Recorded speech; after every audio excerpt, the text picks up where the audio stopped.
At 11:40, the Tour de France began its 7th day from Senans, half an hour earlier than advertised because of the continuing go slow with the headwinds. The field now reduced to 181 riders from the 197 who started in Holland. Today, the survivors arrive at the base of the Alps. 207 kilometers the route, it crosses the hilly roads of the Jura and Haute-Savoie. Midway is the second category called the La Croix de la Serre. It will be the 20th visit of the race to Aix-les-Bains, and it's where the famous names of tours gone by have celebrated. Charlie Gall, Raymond Poulidor, Eddy Merckx and Greg LeMond have all won in the Spa town. So as the mountains beckon, the French champion Stéphane Herlot leads for a second day with unfamiliar names behind him. The favourites are poised to strike with very little time difference between them. Chris Boardman starts the day in 13th place and Max Chandry is 70th. Well, today will be a testing one for Britain's two Olympic selections. Although the sun is out here in Aix-les-Bains, the rain does keep passing through, and in the Juras they can expect low mist as well. A final update on the incident between Lance Armstrong and Gilles Bouvard. The referees turning a blind eye to that fight. Had they not done so, the only penalty is disqualification from the Tour de France, and I do think that would have been a little harsh. And neither Bouvard nor Armstrong in the early action at the sprint, coming at 31.5 kilometres at Le Pasquier, and in fact it was Frédéric Moncassin more interested now in the 6 points towards keeping that leader's green jersey than the 6 seconds time bonus. He finishes ahead of Traversoni, and Abdou Japarov, ever improving in the sprints, he crosses the line in 3rd place. And news reaching us now that Lance Armstrong, in fact, soon after that sprint has gone off the back of the race and has called it a day. So the American team leader of Motorola has abandoned the Tour. But still the weather not good for the riders. Cloudy all day, and in fact it's going to be very heavy rainstorms in the late part of the afternoon, but not quite as cold as it has been, with highs of 18 degrees Celsius. But still, the strong winds will carry on across the Tour de France with gusts of up to 50 kilometers an hour. So the race continuing, and in the next 15 kilometers engage in a sprint again at the Pont de Navois, and Moncassin winning the bonus of 6 seconds and more points in the bag for the green jersey. Again Traversoni second, this time Francois Simon getting 2 points and 2 seconds time bonus. He crossed the line in 3rd place. Now, a couple of years ago, Alex Zülle celebrated his birthday on the Tour de France with his first ever yellow jersey in his first ever race. Well, he's already had the yellow jersey for a couple of days at the start of this tour, but today I think it's going to be a rather wet 28th birthday for Alex Zülle. And Chris Boardman too, facing up to a crucial stage in his development in the Tour de France, because today in bad weather the mountains are going to come his way, and it really will be quite a test for him. On the second category climb of the Col de la Croix de la Serre, coming at 118 kilometres, a small group had established a lead, and it was the Dutchman Leon van Bon who was first to the top of the 13 kilometres climb. Marco Saligari was second, and Andrea Ferragato third, and Abdou Japarov not too far behind. He went over in 4th place. The main field were 3 minutes and 20 seconds back. And after the chase down by the Once team, Leon van Bon was caught 37 kilometres from the finish. He was the last one. He went away on the small climb of the Côte de Sennois by himself. He got over the top first, but then it was Richard Virenque who came up behind him, and with him this compact group. Now, as far as we know, all of the favourites for the Tour de France are in this big bunch. One man really not enjoying the Tour so far is Luc Leblanc. Paul, he's just crashed yet again. And changed his bicycle as well. He's waited for by 3 of his teammates, but he's going to have a very hard time trying to get back on, because it looks today as if the Once team have decided they're going to put the hammer down and try and put Miguel Indurain into a little bit of difficulty before we go into the first big mountain stage tomorrow. Well, clearly Alex Zülle and Laurent Jalabert are in this group, because it's the Once team. They've been given the instructions to set the pace and set it hard, which indicates there may be 1 or 2 of the overall race favourites missing from this big pack, although I don't think so. Emilio Diaz-Zabala, and I think we've got Neil Stevens off to the left, so it looks as though the problem with his knee may be clearing up. A lot of work done on that knee last night. He injured it a couple of days ago in a fall. We're now approaching the hotspot sprint at Rumilly, 183 kilometres into the race. You know, and I'm sure Laurent Jalabert is going to go for this hotspot sprint because he would like to move ahead of Miguel Indurain, I think, before we go into the mountains, and also before that first time trial on Sunday, because that would give him something to actually ride for. It would give him a possibility of having time checks on Indurain in that hill climb. That's a very interesting point, and let's see if he does just that as we approach the sprint here. Certainly the boys in pink have given him the perfect lead out here. As Jalabert has said he feels confident enough that he can do well in this year's Tour de France. He's aiming for the yellow jersey. The green is not what he wants this time. And judging by the twitching of the heads here, they're looking for Jalabert to start moving up. There he is off to the right, near the back of the boys in pink. He's second from the end of the group. And also Traversoni, I think it is also trying to come up and go on the far right. I'm awfully sorry about this picture breakup. There's absolutely nothing we can do about it in these terrible conditions here. But the sprint has started now. They're looking for Jalabert to go for it. And he has gone for it. And there go the points now as he sprints clear of the field. The boys in pink again doing their job well. So the appearance for the first time in this year's Tour de France of Laurent Jalabert, who finished 4th last year, had won the green jersey of points. Now he wants the yellow. That was an excellent move by Jalabert there. That will move him one ahead of Miguel Indurain into better than 11th place in the overall standings this evening, because I feel that Cyril Saugrand was in great difficulty earlier in the stage and he may well disappear from the top 5. Well, certainly the yellow jersey of Stefan Erlo, not interested yet in the whereabouts of Laurent Jalabert because he's still a few minutes behind him overall, is in this pack as well. What a great time to attack, going down the left-hand side there, the man who loves these kind of conditions, the champion of Belgium, Johan Museeuw, and another man from a Nordic country on his wheel, I think, looked very much to me like Rolf Sorensen, who's been to the front on several occasions over the last couple of days, looking for some chance of an opening. And you know they'll have to react quickly if they pull back, if they want to pull back Johan Museeuw at a stage like this. Johan Museeuw on the front, Rolf Sorensen following him. The Rabobank trying yet again for a stage win. Remember, they were beaten yesterday. Danny Nelson also trying, or 2 days ago rather. Nelson only getting second in the sprint behind Cyril Saugrand. And these two riders just starting to move ahead. Here's confirmation of that 6 seconds bonus for Jalabert. Zabel coming up there for second and Miranda getting third. But that is wrong because Miranda is already out of the Tour, but I'm sure they'll correct it. It's always very difficult for the judges to actually recognise half of the riders on a day like this, because very often they will wear raincoats over the top of their numbers, and the judges at the side of the road in these conditions have difficulty. So we do get 1 or 2 mistakes, but they'll probably go back and look at the video to check on exactly who that was. Sorensen, a win in Montpellier a couple of years ago when he in fact out-sprinted Neil Stevens. It doesn't look like Sorensen to me, Paul. I think it may well in fact be Johan Brunel who went away there. I'd seen Sorensen at the front several times over the last couple of days, which is why I presumed in these conditions it would be him. But it looks very much to me like the position of Johan Brunel, and these two men, both in the breakaway of the recent Belgian Championship, so they know that they're both in very good form at the moment. And Museeuw at the front here in the Belgian Championships is really putting the pressure on.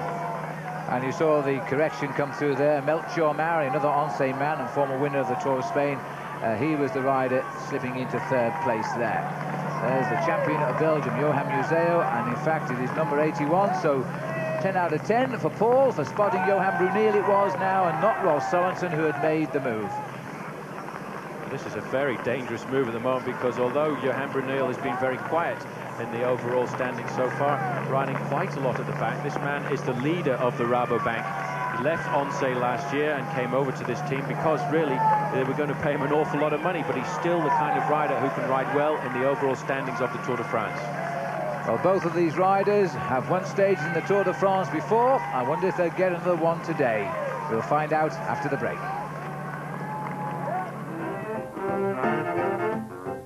After the break, it's back to 1937 for part 2 of the Charles Holland story, the first ever British rider in the Tour de France.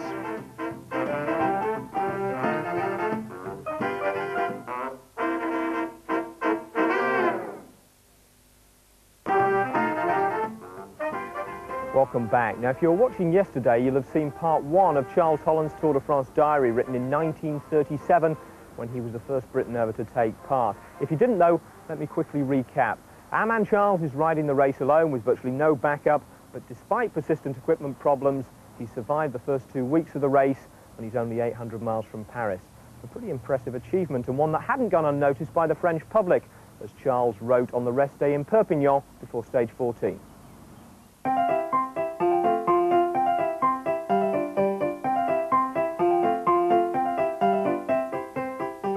Each day, I get lots of letters from Belgian and French people Even girls at school write to me, and their letters indicate a careful study of the Tour de France. I thank my English friends too for the letters they have sent. I hope to reply to them all later. We must retire early tonight as the race starts at 3 o'clock in the morning. July 17th, Luchon. We had our usual breakfast of soup, fish, meat, ham, eggs, vegetable and fruit with beer, wine, mineral waters and coffee to drink.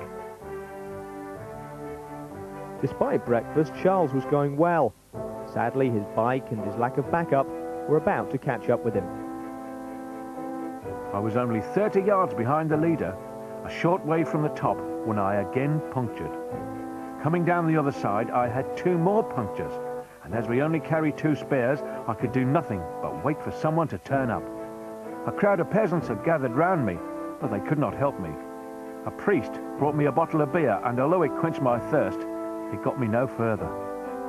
Outwardly, I probably appeared calm, but I was really furious. I could not imagine another ace being left like this. Over 2,000 miles and 2/3 of the way round, it looked like punctures were going to deny Charles the chance to finish. Eventually, he begged in a tube from a passing tourist and set off for the next control station. He was so far behind the race, he knew elimination was inevitable. When I arrived at Saint-Géron, the officials had gone, and I took my number off and definitely retired. I finally received a lift from a private car, and thus ended the Tour de France for me.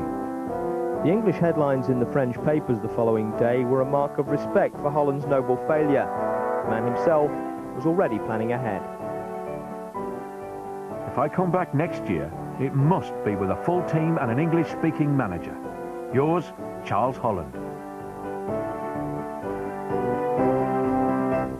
Well, as it turned out, Charles didn't get back to the race in 1938 or 39, and after that, of course, the Second World War interrupted the Tour de France until 1947.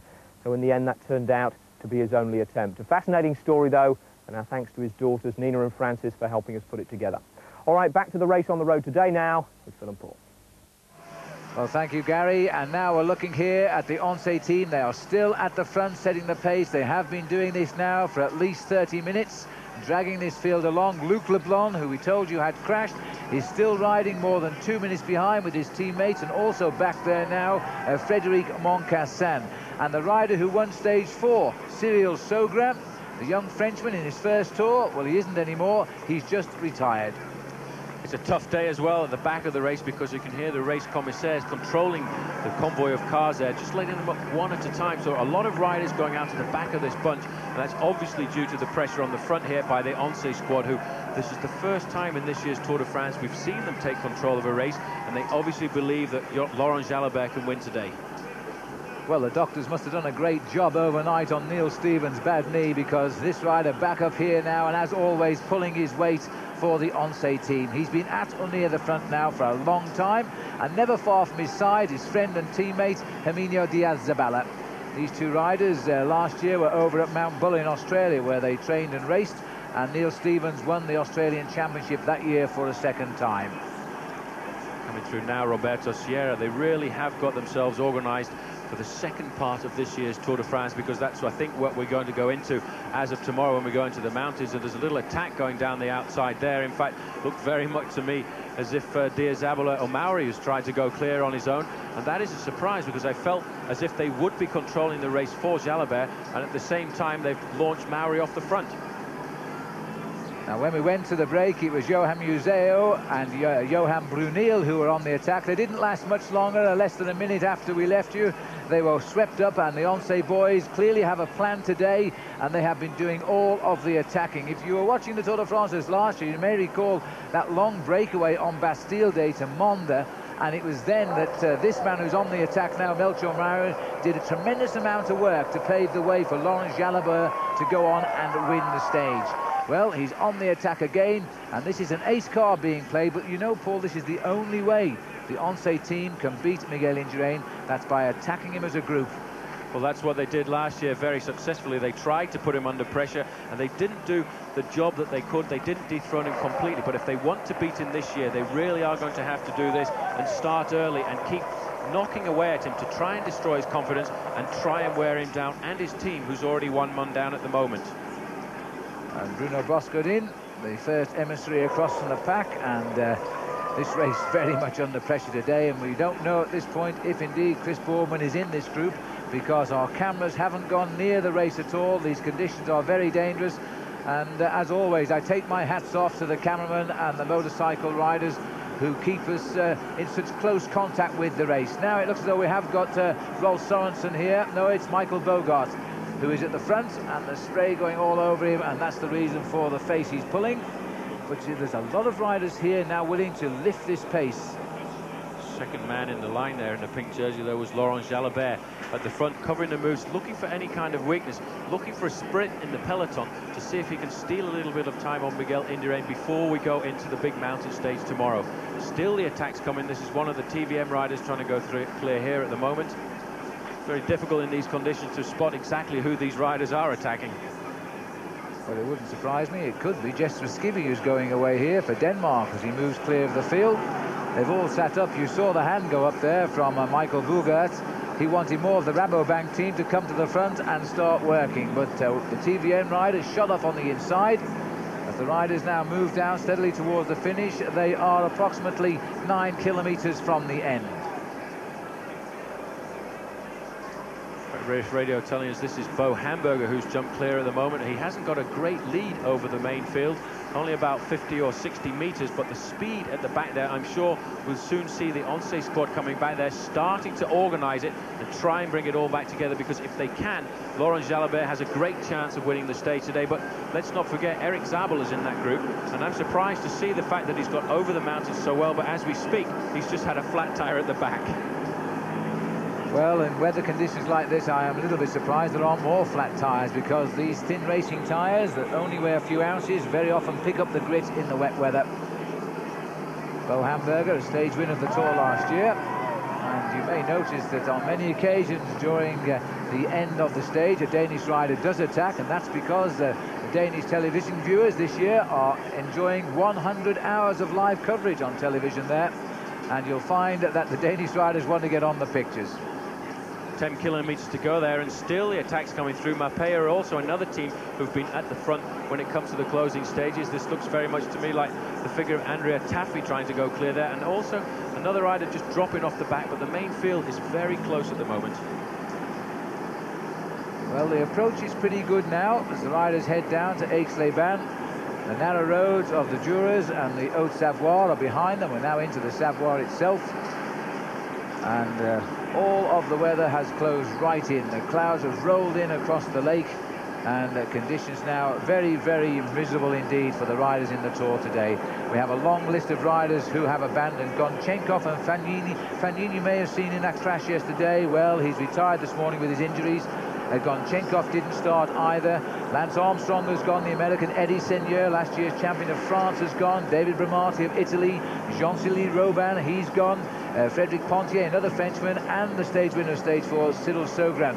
We know all of those have abandoned the Tour today in these conditions. The speed of the main field has brought that all back together again. Still the pink jerseys of the Once riders fairly omnipresent at the front, trying to keep it together. But it's rather a sad puncture for Eric Zabel there, because he's going to have a hard time at this speed trying to get back into the main field and get back up to the front. And we're still getting that picture breakup, but the conditions down here really are atrocious. In fact, more information coming concerning Luc Leblanc. He's more than 3 minutes behind, so his chance of a high placing in this year's Tour de France may well be going out of the window on one of the flatter stages. Well, remember, we go to Haute-Campol in the Pyrenees, and a couple of years ago when he was alongside Miguel Indurain, he won that stage on the top of the mountain. He's going to have to climb back into this race now, having fallen on the descents in the Jura today. Very much there as if the national champion of Germany's shirt is there, that is on the shoulder of Christian Hen, so it may well be that Eric Zabel has got back into this race, which is amazing with just 10 kilometers remaining, considering the high speed that the Once team are pushing this along at the moment. Well, Zabel certainly, if he is here, is a likely winner. We've seen how well he can sprint, a stage win already. He was third yesterday with all the sprinters alongside him. Only Blyleven's and Moncassin beat him. Moncassin and Blyleven's aren't here, we're pretty certain of that. washed away at the middle of the day today. Diaz de Bala is now leading here, and we've just gone under the banner of 5 kilometers to go to the finish.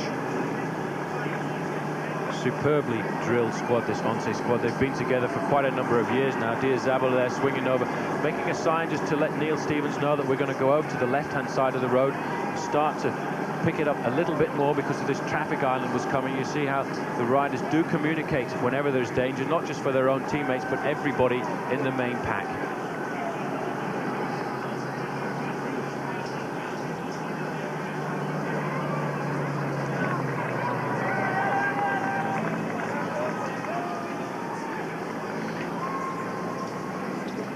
Sitting at the end of this line, the tall figure there of Alex Zülle, who won the prologue and kept the lead for a couple of days, but this is a much more important stage of the race now. This is going to establish the new pecking order at the top of the overall classification on the eve of going into the high mountains. 4 kilometers to go. There's the banner. And still the riders for the Once team. Remember, they changed their colours for the Tour de France because they normally race in yellow jerseys. And for obvious reason, we don't want to see too many yellow jerseys in the Tour de France. So they're in the pink, but they really are working well today. This is probably the #1 team in the world for strength all round. And the only way they're going to damage Miguel Indurain is by putting him under pressure on stages like this. Strange how we've seen the teams change over the last couple of days. Once now coming to the front, starting to take the race much more seriously they did in the first 3 or 4 days. Although Alex Zülle did have the yellow jersey, they've been thinking about the second part of the Tour de France, but also starting to see at the front of the pack now the blue and white jerseys, the Festina team as well, because they've got a man who could finish off quite well today in Bruno Boscardin. We saw him attack just a little bit earlier, but he's the kind of man who can shoot out of a pack like this in the last kilometre or so. Again, the hand going up there just to show that there's a few problems coming up. We're going to go into a left-hand turn here, or a right-hand turn for the riders, I should say, and that's the signal just to let everybody know. Still, the Once in control. They've got complete control of this race now, looking over their shoulders to see where is Laurent Jalabert. 3 kilometres to go now. They've got to keep the speed up to try and make sure that nobody can leap away in the last kilometre. And are they setting the stage up for their team captain, Laurent Jalabert? Today, the last day of the time bonuses, as I said earlier, and 20 seconds goes to the man who wins the stage. Jalabert already picked up 6 seconds out there on the course, and the French would see this as a minor triumph if Jalabert did take out what is being seen now as the first crucial stage of this year's Tour de France in atrocious conditions. But the Rabobank, again, putting the race under pressure. Sooner or later, Paul, they're going to win the stage. Well, they really have tried. They've put the pressure on. Danny Nellison has done a great job over the last few days. He's been up there on most of these breakaways. He's at the moment lying in 5th place in the overall standing, so he could very well move up. That was Michael Bogert trying to go through, but always the Once riders got the mark of them. They making sure they were waiting for this kind of attack to come. But you know what they've done now is they've shut down, and in the back there's a crash gone down. Well, we're hearing there's a crash on the race radio. We don't see it, but in fact there has been a tumble on these slippery roads. They came through that roundabout. I think it was at the rear of this main field. But the breakaway has gone clear. Bogert is clear. And he's been joined by Mauri, so that's rather a strange move. They're still trying to leapfrog their men up. This is the tactics of the Once, and in fact Mauri's lost a few lengths going around that corner there. He's looking over his shoulder now, but Mauri just closing the gap. They're looking back to see where the main field is going to be at the moment, looking for the 1 kilometre banner and hoping that they can just hold off. And Bogert is onto the edges of the lake, and I'm very sorry we've again lost the pictures briefly. They should bounce back shortly. And these two riders are taking big risks on these bends, and in fact it looks like they've gone very, very wide. Melchior Mauri doesn't like the rain, but if you're a Dutchman, you can handle your bike on this sort of condition, and Bogert has gone clear. Now, while Mauri touched his brakes, Bogert rode brilliantly there. He's got the gap. Well, that was a superb move, and this is just what happens when you come into these towns in races like this. The conditions are very bad out there, very slippery, 1 kilometre to go. But now that Mauri has been reeled in by the main pack, the Once will take control again. They'll start to nail him down. He may well have enough just to hold on, but bear in mind, over the last few metres of a race like this, the peloton could ride at 60, 70 kilometres an hour. Round that corner, he's opened up a little bit more. He's going to start to feel good. It may be the day for Rabobank. I tell you, Paul, I think he's read it right this time. They're not going to take too many risks, surely, in conditions like this. And this has been a great ride by the Dutchmen, and they may well get it, or will they? There's a chase down coming from the Once team. We're going into the countdown of a few hundred metres to go. But you know, it is an excellent finish here. We've got Zabel still trying to get in on the scene here. We've got Andre Schmil looking over his shoulder. And all of the riders, the yellow jersey, Stefan Erlo is not going to take part in the sprint. He's sitting there safely knowing another yellow jersey and a dry one at that will await him. This has been a great ride by Bogart, but he's not safe yet. He still has a few meters to go. I think he's got it now. Rabobank, on these conditions, have gotten the day. It is a day for the Dutch in the rain. Bogart, a great victory indeed, takes it right on the line. And I think Jalabert was third. Laurent Jalabert was third, and the other rider who crossed the line was Eric Zabel. He got second place, so the sprinter got second. Jalabert got a few more time seconds bonus, and that might prove crucial in the next few days in the Alps for him. Just look at the face here of Michael Bogart. He has got his first ever stage in the Tour de France.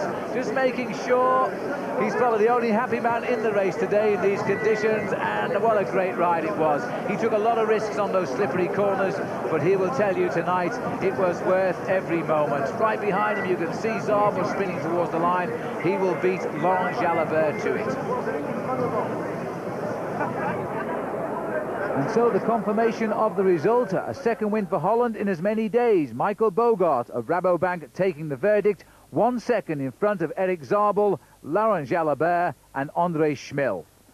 And in that leading bunch also came home British riders Chris Boardman and Max Chiandri. But nearly 4 minutes behind, another big group containing Luc Leblanc and the green jersey wearer Frédéric Moncassin, who will now lose his 6th place overall. On the podium tonight, one of the few riders who will look back on this day with pleasure, Michael Bogart of Holland. What a great day, though, for the Dutch Rabobank team, because Leon van Bon also pulled on the leader's jersey in the King of the Mountains competition.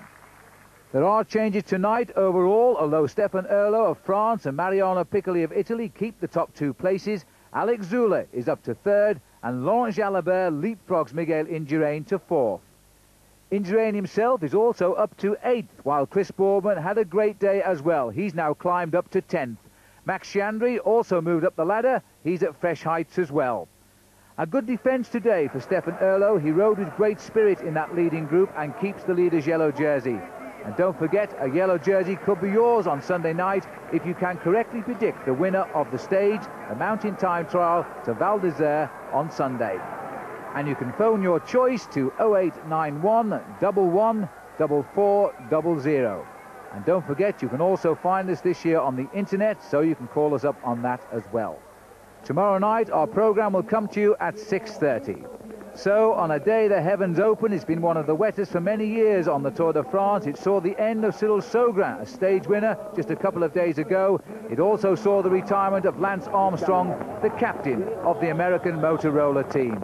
But it didn't dampen the spirits of Chris Boardman. He still found time to smile and send this message to his son Edward. Until tomorrow, goodbye. Edward, this is what your dad does for a living.